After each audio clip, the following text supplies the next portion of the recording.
മാസപ്പടി കേസിൽ CMRL MD Sasidharan കർത്ത ഇഡിക്ക് മുന്നിൽ ഹാജരായില്ല. ഇന്ന് ഹാജരാകാനായിരുന്നു നിർദ്ദേശം. CMRL ഫിനാൻസ് ഓഫീസർ ഉൾപ്പെടെയുള്ള ഉദ്യോഗസ്ഥർ ഇഡി മുന്നിൽ ഹാജരായി.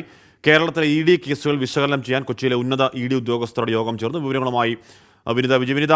ഏറ്റവും ഒടുവിൽ കരുവന്നൂർ കേസിൽ കോടതി ചോദിക്കുന്നത് നിങ്ങൾ എന്ത് ചെയ്യുകയായിരുന്നു കഴിഞ്ഞ ഒരു വർഷം എന്ന് കോടതിയിൽ നിന്നുള്ള വാക്കാൽ പരാമർശം അടക്കമുണ്ടായി. വിമർശനങ്ങൾ കേൾക്കുന്നു ഇഡിക്ക്. അതിൻ്റെ കൂടി പശ്ചാത്തലത്തിലാണോ പ്രത്യേക യോഗം? വിനിത. ഹാഷ്മി, കേരളത്തിൽ എൻഫോഴ്സ്മെന്റ് ഡയറക്ടറേറ്റ് ഇതുവരെ എടുത്തിട്ടുള്ള കേസുകൾ, ആ കേസുകളുടെ നിലവിലെ സ്ഥിതി എന്താണ്, തുടർ നീക്കങ്ങൾ ഏത് തരത്തിൽ വേണം, എന്തൊക്കെ ഫൈൻഡിങ്സ് ആണ് അവർക്ക് ഈ അന്വേഷണവുമായി കണ്ടെത്താൻ കഴിഞ്ഞിട്ടുള്ളത് എന്നുൾപ്പെടെയുള്ള കാര്യങ്ങളാണ് ഇന്നത്തെ യോഗത്തിൽ ചർച്ചയാവുന്നതെന്നാണ് നമുക്ക് മനസ്സിലാക്കാൻ കഴിയുന്നത്. അത്തരത്തിലേക്കുള്ളൊരു റിവ്യൂ മീറ്റിംഗ് ആണ് ഞാനിപ്പോൾ നിൽക്കുന്ന കൊച്ചിയിലെ ഈ ഇഡി ഓഫീസിൽ നടക്കുന്നത്. ഇതിനായി പ്രത്യേക ഡയറക്ടർ പ്രശാന്ത് കുമാർ, അദ്ദേഹം ചെന്നൈയിൽ നിന്നാണ് എത്തിയിട്ടുള്ളത്. രാവിലെയോടുകൂടി തന്നെയാണ് അദ്ദേഹം കൊച്ചിയിലെ ഇഡി ഓഫീസിലേക്ക് എത്തിയിരിക്കുന്നത്. പിന്നീട് ഓരോ യൂണിറ്റുകളിലെയും ഈ കേസുമായി ബന്ധപ്പെട്ടുകൊണ്ടുള്ള ഈ കേസ് അന്വേഷിക്കാൻ ചുമതലയുള്ള ഉദ്യോഗസ്ഥരും ഈ മീറ്റിംഗിൽ പങ്കെടുക്കുന്നുണ്ടെന്നാണ് നമുക്ക് മനസ്സിലാക്കാൻ കഴിയുന്നത്. പ്രധാനമായും ഇ ഡിയെ സംബന്ധിച്ചിടത്തോളം രണ്ട് കേസുകളാണ്, ഒരല്പം സെൻസേഷണൽ ആയിട്ടുള്ള രണ്ട് കേസുകളാണ് എൻഫോഴ്സ്മെന്റ് ഡയറക്ടറേറ്റ് കൈകാര്യം ചെയ്യുന്നത്. അതിൽ ഏറ്റവും പ്രധാനപ്പെട്ടത് മാസപ്പടി കേസാണ്.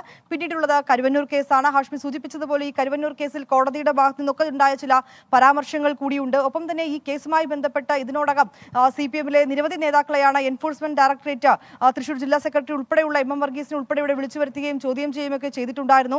ഈ കേസുകളുടെ തുടർ നീക്കങ്ങൾ ഇനി ഏത് തരത്തിൽ മുന്നോട്ട് കൊണ്ടുപോകണം, ഏത് നിലയിലാണ് ഈ കേസ് എത്തി നിൽക്കുന്നത്, എന്തൊക്കെ ഫൈൻഡിങ്സുകളാണ് ഈ അന്വേഷണവുമായി ബന്ധപ്പെട്ട് ഇഡിക്ക് ലഭിച്ചിരിക്കുന്നത് ഉൾപ്പെടെയുള്ള കാര്യങ്ങളൊക്കെ ഇന്നത്തെ ഈ റിവ്യൂ മീറ്റിംഗിൽ ഉദ്യോഗസ്ഥർ ഈ ചീഫ് ഓഫീസറെ ധരിപ്പിക്കും. അതിനുശേഷമായിരിക്കും ഈ കേസിന്റെ തുടർ നീക്കങ്ങളുമായി അന്വേഷണ സംഘം മുന്നോട്ട് പോവുക. ഇതിനുള്ള ഒരു റിവ്യൂ മീറ്റിംഗ് ആണ് കൊച്ചിയിലെ ഇഡി ഓഫീസിൽ ഇപ്പോൾ നടക്കുന്നത്. പക്ഷേ അതേസമയം ഏറ്റവും പ്രധാനപ്പെട്ട ഒരു കേസ് ഇഡി എടുത്തിരിക്കുന്നത് മാസപ്പടി കേസാണ്. ഈ മാസപ്പടി കേസുമായി ബന്ധപ്പെട്ട CMRL-ന്റെ 3 ഉദ്യോഗസ്ഥരെ ഇപ്പോൾ എൻഫോഴ്സ്മെന്റ് ഡയറക്ടറേറ്റ് ചോദ്യം ചെയ്യുകയാണ്. Chief finance officer Suresh Kumar, ഒപ്പം തന്നെ IT manager Chandrasekharan, IT chief ഓഫീസറായ അഞ്ജു റേച്ചൽ കുരുവിള എന്നിങ്ങനെ 3 പേരെ എൻഫോഴ്സ്മെന്റ് ഡയറക്ടറേറ്റ് ചോദ്യം ചെയ്യുകയാണ്. ഇവർക്ക് നേരത്തെ തന്നെ ഇ ഡി സമൻസ് നൽകിയിരുന്നുവെങ്കിലും അന്നവർ ഹാജരായിട്ടുണ്ടായിരുന്നില്ല. തുടർന്നാണ് ഇന്ന് ചോദ്യം ചെയ്യലിനായി എത്തിയിരിക്കുന്നത്. CMRL MD ശശിധരൻ കർത്തയ്ക്ക് നോട്ടീസ് നൽകിയിരുന്നു. ഇന്ന് ഹാജരാകണമെന്ന് അദ്ദേഹത്തോട് നിർദ്ദേശവും നൽകിയിട്ടുണ്ട്. പക്ഷേ ഇതുവരെയും ശശിധരൻ കർത്ത ഇ ഡി ഓഫീസിൽ എത്തിയിട്ടില്ല. ഹാജരാവില്ലെന്നോ അല്ലെങ്കിൽ അതുമായി ബന്ധപ്പെട്ട വിശദീകരണമോ ഒന്നും തന്നെ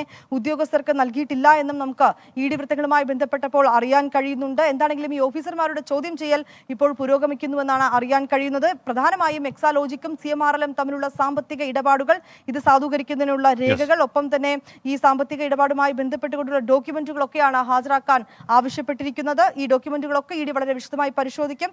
അതിനുശേഷമായിരിക്കും ഈ കേസിലെ തുടർ നീക്കങ്ങളുമായി മുന്നോട്ട് പോവുക. വിനിത വിജയാണ് വാർത്തയുടെ വിവരങ്ങൾ നൽകിയത്.